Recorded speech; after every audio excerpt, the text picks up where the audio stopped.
سلام علیکم دوستان. برای شما از برنامه پیندادو که از خطای زکس میتونیم سکرتی را میگم که یگان کس تا حال نگفته است.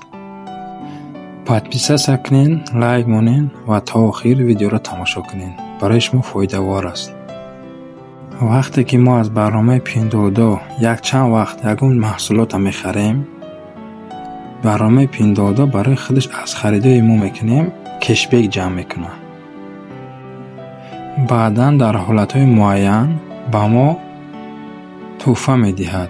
5 محصولات را بی پول میتوانیم که از برنامه پیندادو زکس کنیم.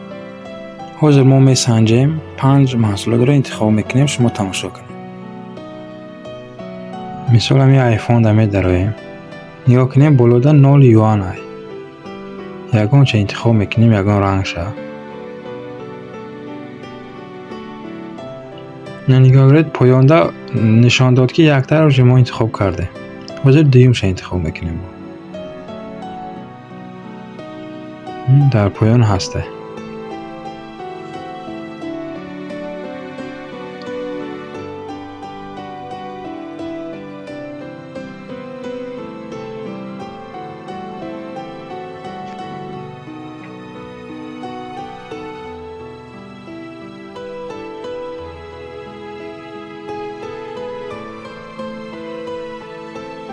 حاضر یگان محصولات سازی هایم انتخاب میکنیم.